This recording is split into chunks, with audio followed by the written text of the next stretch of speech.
She is a UNT alumni. She got her law degree at SMU. She worked as an HR vice president for two Fortune 500 organizations, and she as well has published 7 books with LexisNexis for HR professionals. So our speaker today is Ms. Maureen Moore. So y'all can please, help me introduce and welcome her.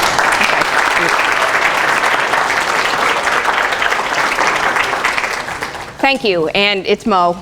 It's not Maureen. Nobody calls me Maureen. There's a funny story behind that I might get to in this. I appreciate you letting me come up and speak on this. I love doing presentations. I do like being involved with the university.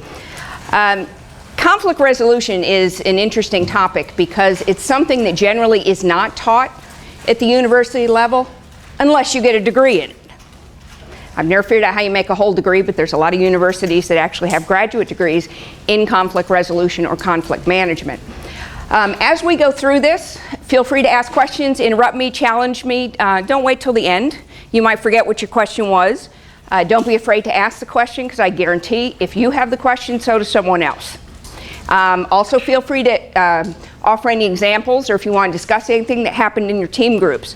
For the McKinsey project, one thing I noticed, it might have been more because of the question I was asking you all, was how you resolved issues. And you may not have realized some of what you were doing, but as we go through this, you're going to recognize some of the tactical things that you did, why it arose, and maybe the way you could have done things better.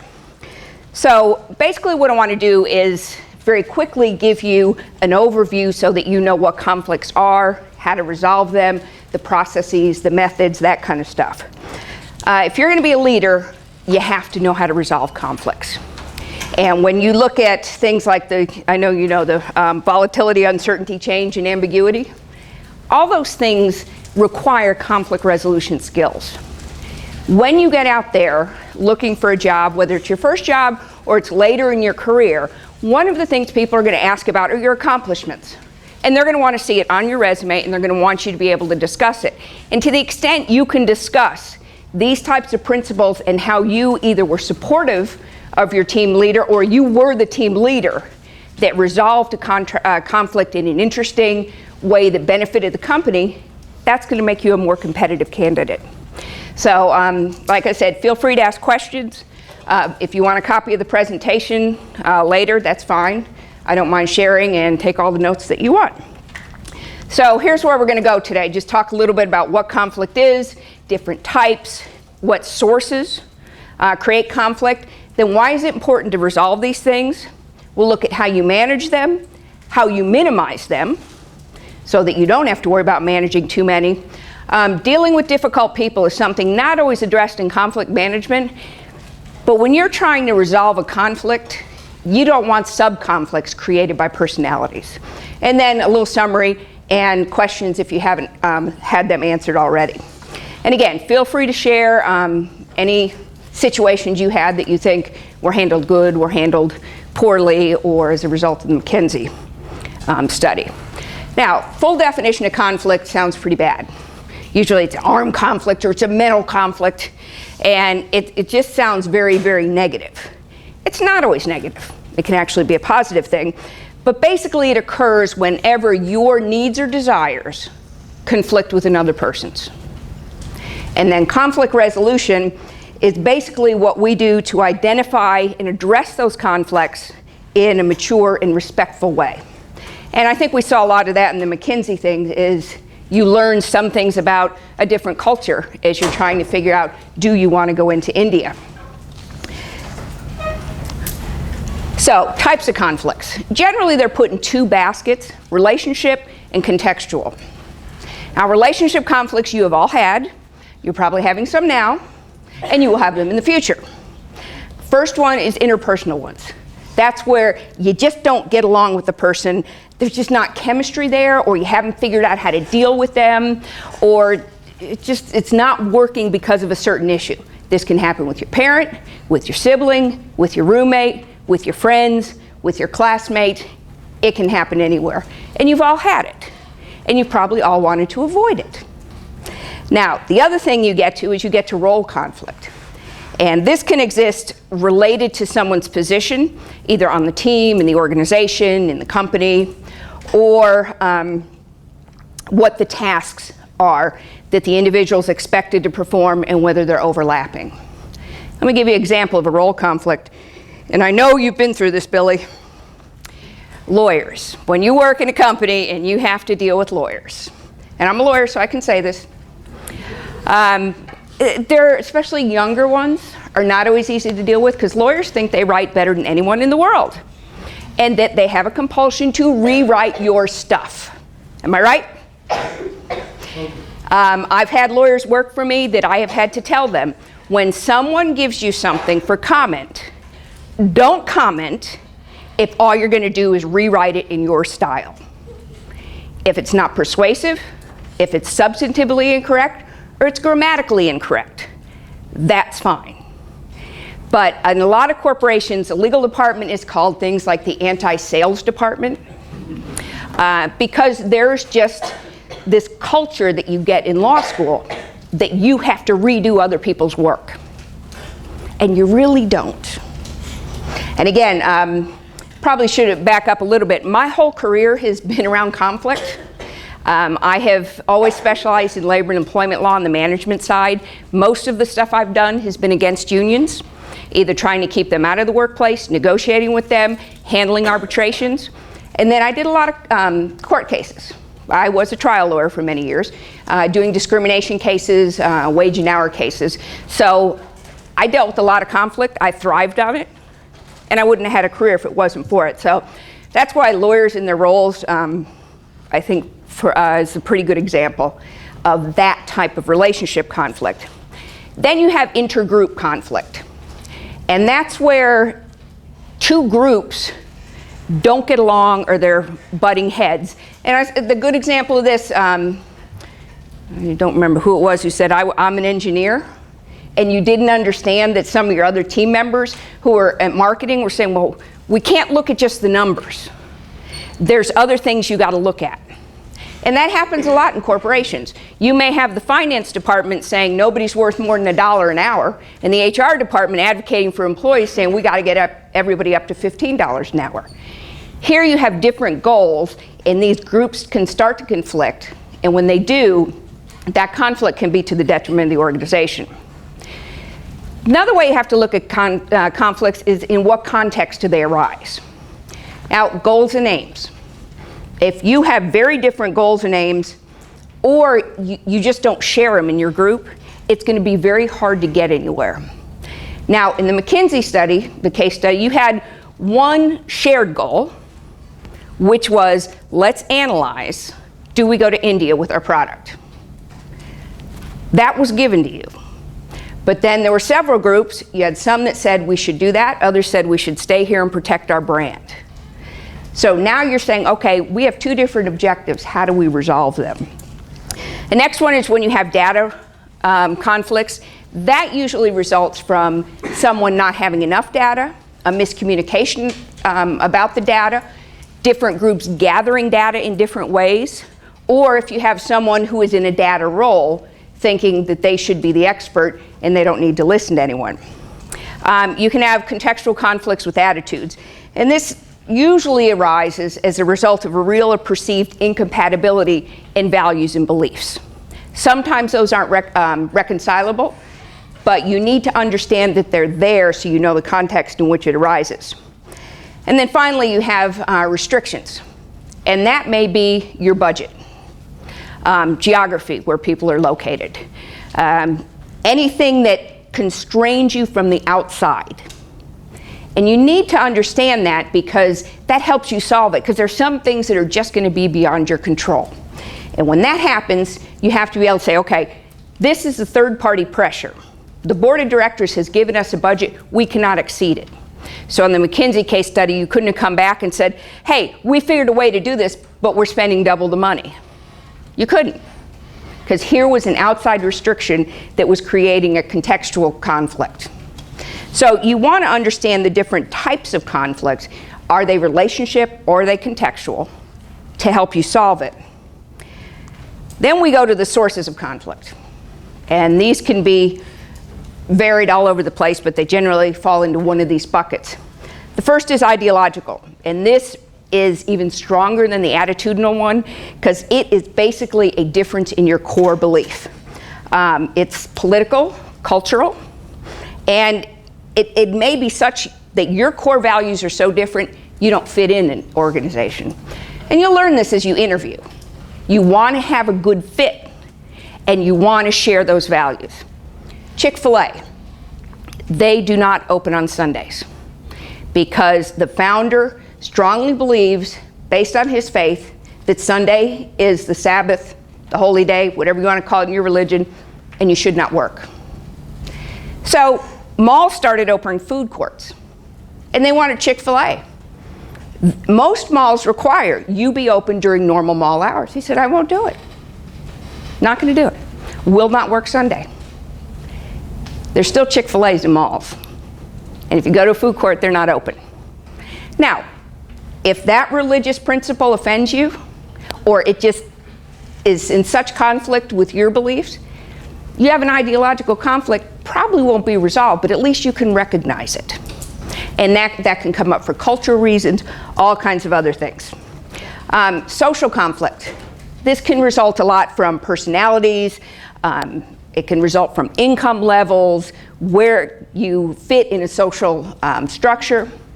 I have a conflict with my mother, which is interesting because she's Italian. I'm only part Italian. And you may have noticed, my hands do not stand still. She cannot understand how when my husband and I go to pick her up for dinner and we're sitting in the car and I'm driving up, one hand is going. She's like, can you not drive with two hands? She says, how can you drive with one hand but you got to talk with your mouth and your hands?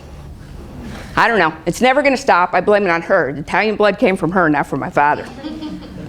Then we have structural issues. These are usually different levels of legal power or privilege or resources. Well, resources is next. We'll fold that in. Black Lives Matter is a very good example of a conflict that the individuals involved, whether on one side or the other, look at as structural. Because the one group feels like it is being treated differently and being deprived of some of the benefits because of the structure of society.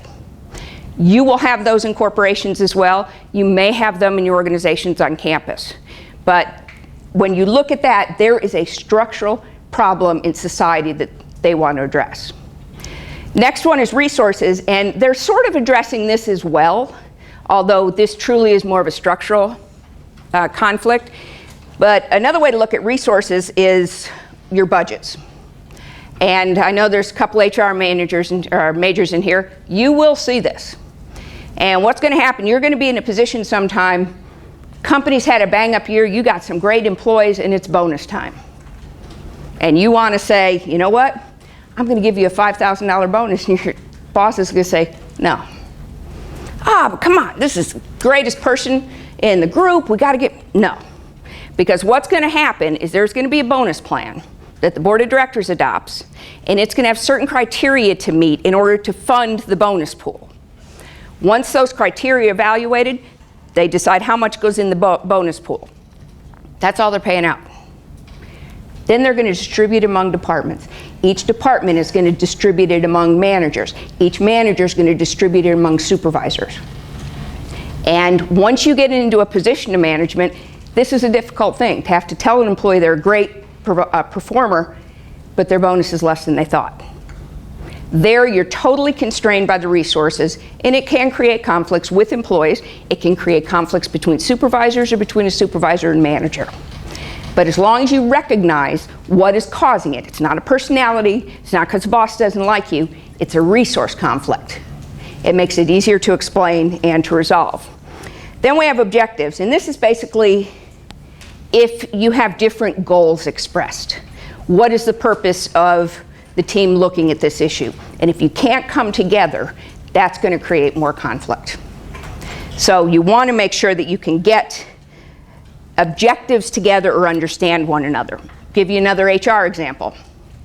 I want to take off from Thanksgiving to New Year's because I have enough vacation. And my boss says, are you kidding?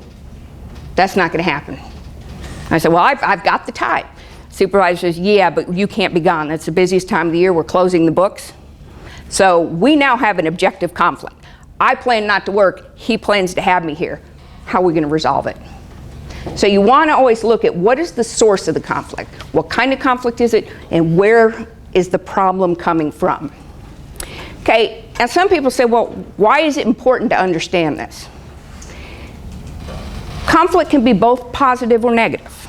Now, if it's negative, you're going to have all kinds of problems. You're going to have productivity issues with your employees. Absenteeism is going to go up. Turnover is going to increase. And you're going to have direct costs if you get involved in litigation. You got to pay the lawyers. Again, another thing you don't want to do. Don't deal with lawyers. They're not fun. You'll have continuity problems.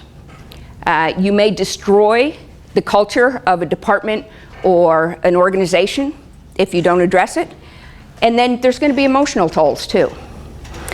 Southwest Airlines has a very, very inclusive and fun culture. If they don't address conflicts that come up, that's going to be destroyed. And that would probably hurt them more than anything else in the employment brand. So you want to understand all the negative things that may happen. Now the positive things, well, one, you're going to result in the solution. But two, you're going to learn. You're going to learn how to make the most of a situation. You're going to learn how to manage it, and you're going to learn how to control your stress. And hopefully you'll lead to something better. Because when a corporation or a team is supportive of getting to resolution, regardless of what the resolution is, then ideas are generated and new things are created, and it's a much better atmosphere in which to work. Okay, so what works in managing conflicts? You heard last week about negotiation, give and take process, and that's usually one of the best ways. We heard some of that. The one team that the guy who missed it said, all right, come convince me and we'll trade this stuff off. So you've already done some of that. Maybe you realized what you were doing and a little give and take, maybe you didn't. The other thing that might work is mediation. We had a group that said that one young lady said I was the mediator in our group. Technically, you mediated, but you wouldn't be the mediator because mediator is usually a neutral third party who is not involved in the issue. But the fact that you were able to do that shows that you're understanding how to solve some of these issues. Just about every lawsuit that's filed gets sent to mediation. Just about every lawyer that is trying a case hates it. And it works. You have Gesundheit. You have mediators. I am a certified mediator, and basically you come in, get the sides together, they talk to each other, then you separate them. And then the mediator does shuttle diplomacy and goes back and forth. And when we get into styles, you'll see that this works well, but the style isn't what most people like, because when I've successfully mediated something, everybody leaves and nobody's happy.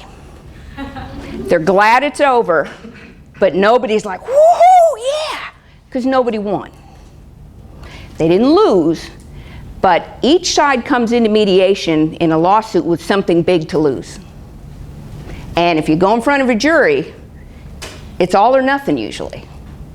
Now you mediate, each side gets something, they don't have the risk, and the conflict has been resolved. And it's used more in lawsuits than anything else. The win-win approach, that's the method of negotiation. I'm sure Jim covered it.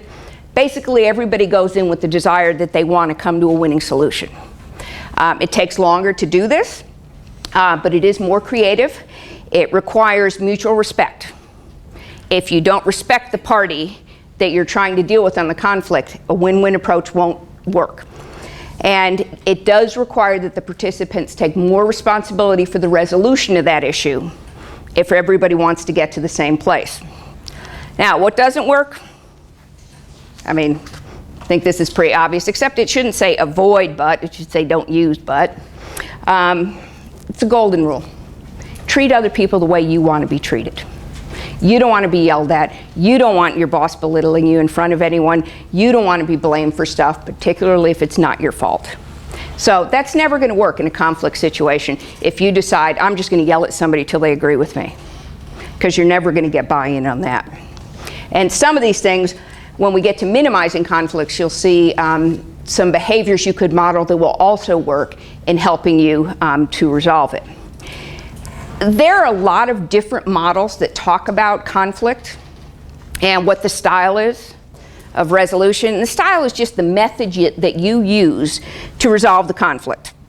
And understanding what method works best for you is going to help you when you try to resolve these conflicts.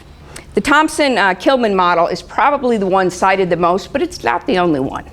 And I'm sure along the way you guys have taken tests that put you on an axis, and they have all these different ways to measure certain skills. Well, the same with conflict. And what you look at is the assertiveness and the cooperativeness of the individual who's trying to resolve the conflict. There is no one perfect way, there's no one best way. It all depends on the situation at the time. Everybody can model all of these styles. Most people, however, choose one or two that they're more comfortable with and they're better at. Some people can use all of them.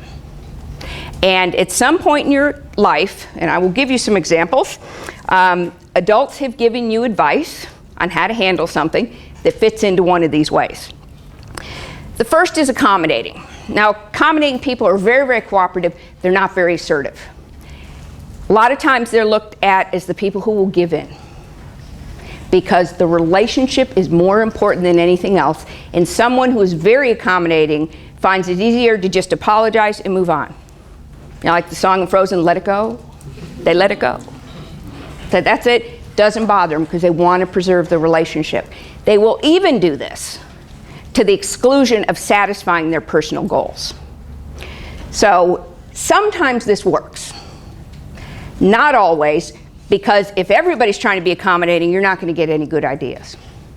But if there's someone in the group that has a good idea or a better solution, and the individual who's being accommodating sees that's a good solution and we can preserve relationship, it works very well. Now, you ever been told, kill your enemy with kindness by an adult? No? That's accommodating. It's like, don't worry about it, kill them with kindness. And that's what you're being told to do, accommodate. Again, it's an acceptable way to do things. Next one is avoiding. Actually, some people will say that's never a good strategy. It is. If things have gotten out of hand and are very emotional, sometimes it's easier to avoid it to get some space and come back to it later. But it's only a short-term strategy. You don't want to use it long-term because then nothing gets resolved. Gesundheit. Lots of allergies today. Basically what this results in is the individual who's avoiding either doesn't participate or voices his or her suggestions when it's too late.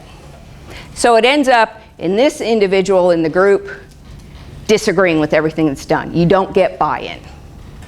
And I did notice that some groups were very careful to point out when they met, since I think somebody said, yeah, we're all leaders, we all talk a lot, we all want to jump in. That group was very careful to go around to every person and make sure that they were heard and given a chance to talk. That's a good way to get somebody out of the avoidance method of resolving the conflict. Now,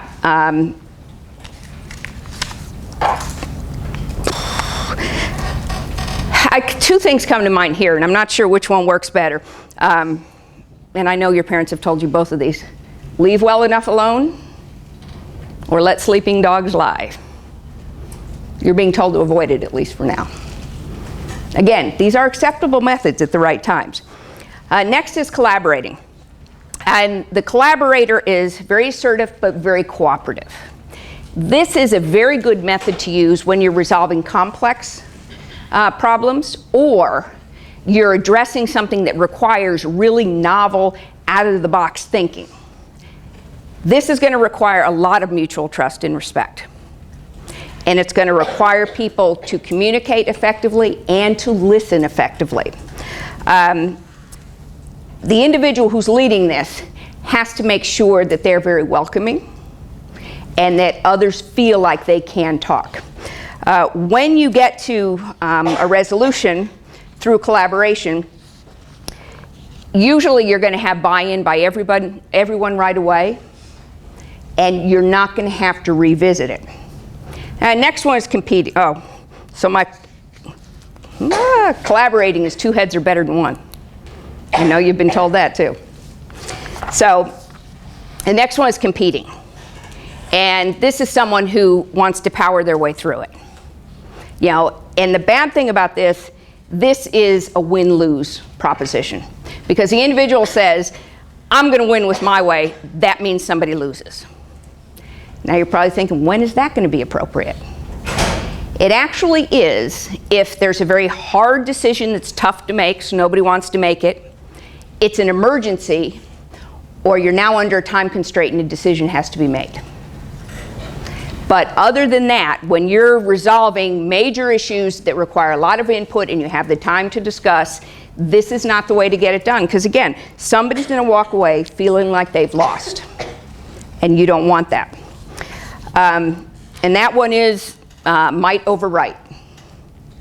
I'm just going to power my way through it. Okay, so sort of all in the middle of all this is compromising. Some people will tell you this is a lose-lose situation. I don't look at it that way. This is where mediation comes in. You didn't both win because nobody walked out thinking they hit a home run, but neither did you lose. If you go to trial and there's $1 million judgment against you, you've lost.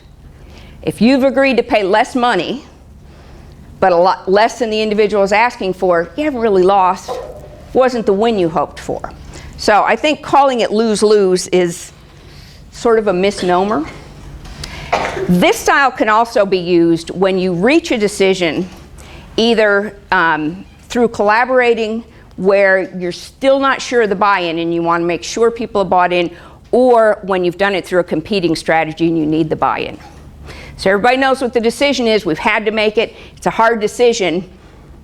But let's compromise a little. Let's talk about, are there things we can tweak? So you may have a situation where you are actually switching styles to deal with this so that you do get the buy-in. That way, hopefully, you won't have to revisit it at a later time. Okay, so then the process. And I think most of you pretty much went through the first 4 of these when you did the McKinsey case. First thing you have to do is identify the conflict. Now, it was identified for you, the initial conflict. And that was, do we take our shampoo product to India or not? Other times, you may have a problem on your team and you don't know what it is. So you have to work to identify it. Figure out what the problem is. What are the needs of the people involved? And then once you've done that, try to identify, what do we want to get out of this? Where do we need to be? And until you've identified that, you're not going to be able to go further. Now this is where the sub-conflicts may come in. You may have a departmental goal that you have not met.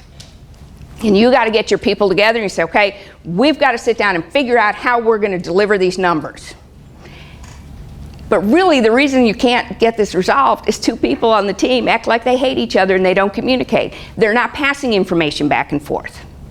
So now you have a sub-conflict you have to resolve to get to the real conflict. And that's why it's important to always remember relationships and the effect that they will have on any teamwork. You may also have to consider that in your solution, because you don't want a solution where you're going to be putting people together who have a relationship conflict, because you've just created another conflict and you're not going to solve the original one. Now, when you brainstorm, basically you want everybody to sit down and throw out ideas. Never criticize anybody's idea. Everyone should feel open to discuss it, and they should not feel embarrassed for saying anything. I mean, I would have liked to have been in the room when Aflac decided they wanted that stupid duck. Can you imagine somebody going, let's have a duck that says Aflac?